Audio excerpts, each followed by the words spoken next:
Throughout history, no sword has been perfect. Each type emerged to solve a battlefield problem, but always brought disadvantages in return. In this video, we're not glorifying strengths, we're exposing hidden weaknesses.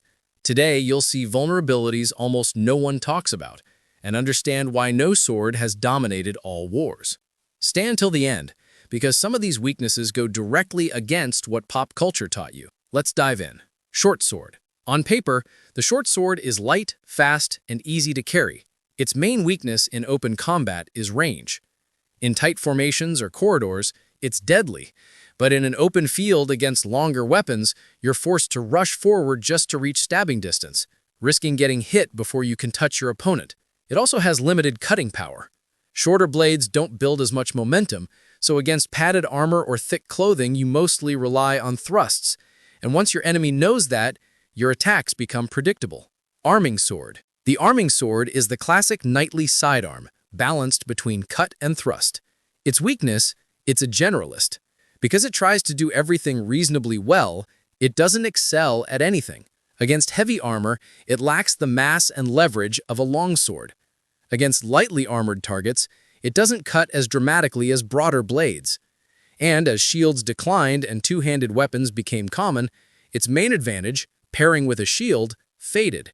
Without that shield, its modest reach and power felt underwhelming next to longswords and polearms. Longsword. The longsword seems like the perfect answer. Reach, leverage, two-handed power. But its weaknesses are mostly tactical. It needs space.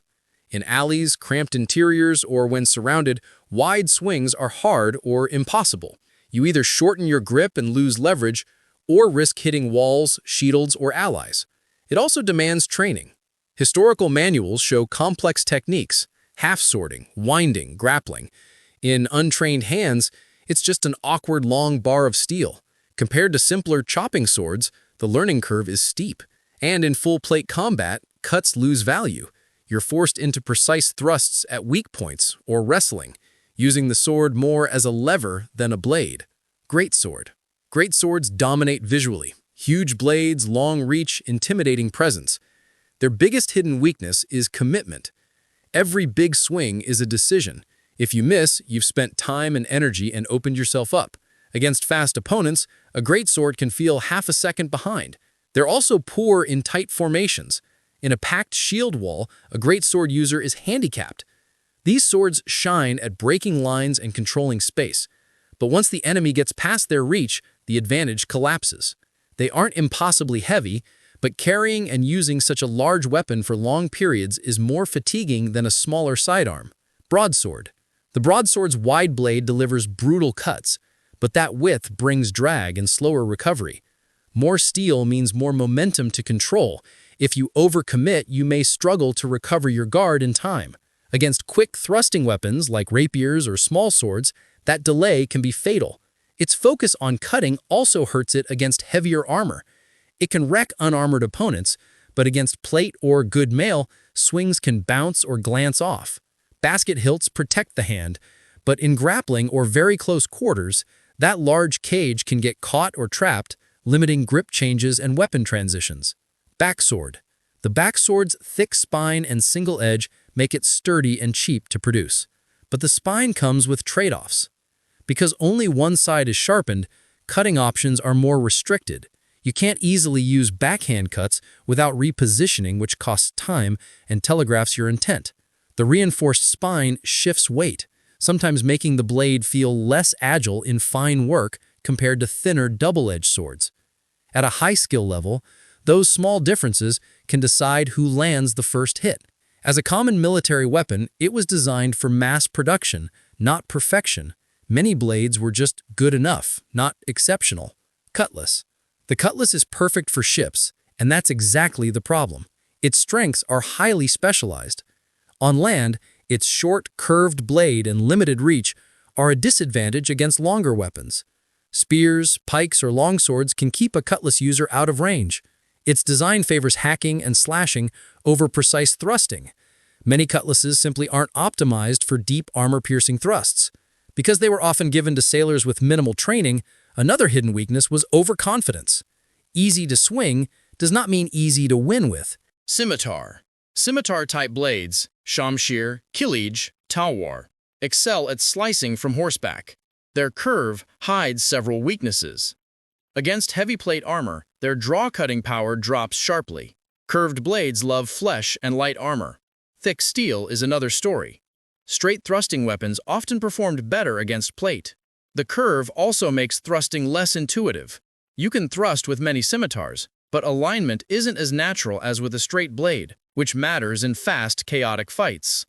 They're tuned for hit-and-run cavalry tactics and flowing cuts. In static shield walls or tight infantry formations, that specialization becomes a liability, and simpler straight swords can outperform them. If you're learning things about swords you've never heard before, pause for a second and hit subscribe. Saber.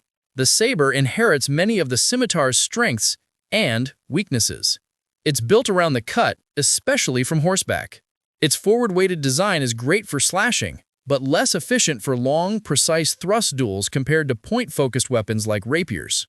On foot, against disciplined infantry with bayonets and pikes, saber-wielding cavalry could ride straight into a wall of points the blade couldn't easily overcome. And as a standardized military weapon, it was always a compromise between ideal fencing performance and what was cheap, durable, and easy to mass-produce. Falchion. The falchion hits like a cleaver and can handle like one. Its forward-heavy design gives terrifying cutting power, but makes quick redirections and prolonged duels harder. Against a more balanced sword in a technical one-on-one fight, the falchion user can feel clumsy. Its single edge and shape don't favor fine thrusting techniques. Against better armored foes, the lack of smooth transitions between powerful cuts and precise thrusts becomes a serious weakness. In some cultures, falchions also had a peasant weapon stigma, which affected who trained seriously with them and how much high-level fencing material was developed. Katana. The katana is legendary, which makes its weaknesses more interesting. It's heavily optimized for cutting unarmored or lightly armored opponents. Against full European-style plate, it's at a disadvantage. The edge can chip or roll if used recklessly on hard metal, forcing the user into very specific thrusts and grappling instead of free cutting. Its curved blade and construction make hard edge-on-edge parries risky. Traditional techniques often emphasize deflection rather than blocks, because damaging that refined edge is a real concern. The katana also demands high training and careful maintenance. A poorly made or neglected blade can fail dramatically. It's not a forgiving weapon. Rapier. The rapier dominates in reach and thrust, and pays elsewhere. Its obvious weakness is cutting power. Some rapiers had edges, but they were rarely optimized for deep, fight-ending cuts. Against thick clothing, padded armor, or multiple opponents, relying almost only on thrusts limits your options. The long, narrow blade is more vulnerable to bending or breaking under heavy, misaligned stress, for example, trying to parry big chopping blows from heavier swords or axes. Its length, a strength in duels, becomes a problem in crowds or cramped spaces like alleys and staircases. Sidesword. The sidesword tries to be both cutter and thruster, and that duality is its weakness. Sitting between the medieval arming sword and the rapier, it never fully optimizes for either role. It's not as precise in thrust-focused duels as a true rapier, nor as brutally efficient at cutting as broader blades. Its complex hilt protects the hand but adds weight and bulk near the guard, tiring the wrist over time and limiting some close-in maneuvers where a simpler crossguard might be easier. Born in a transitional period, it was soon overshadowed by more specialized weapons in both battlefield and civilian contexts. Smallsword. The smallsword is lightning fast, but fragile in concept. Its ultralight, slender blade is ideal for civilian duels, but poorly suited for battlefield chaos. Against armor, even light battlefield gear, its thrusts lose much of their lethality. It's extremely specialized, pure point work, almost no cutting. In situations with multiple opponents, obstacles, or any armor, it feels like the wrong tool.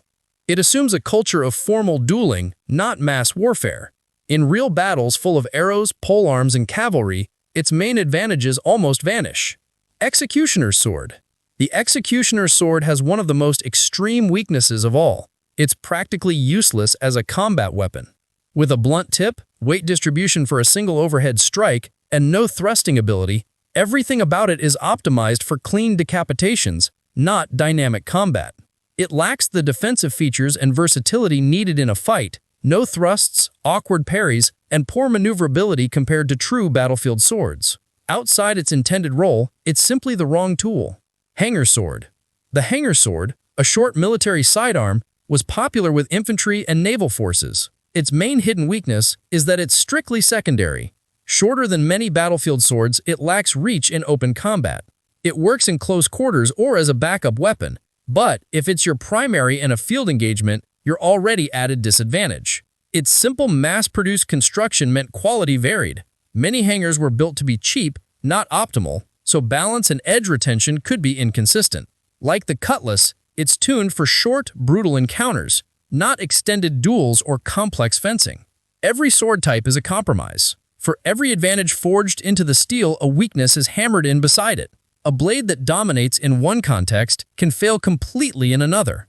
If you want to keep breaking down historical weapons without the Hollywood filter, make sure you're subscribed so you don't miss the next deep dive on the realities of ancient and medieval combat. And before you go, tell me in the comments, which sword weakness surprised you the most, and which blade would you not want to rely on in a real fight? Your answer might inspire the next video.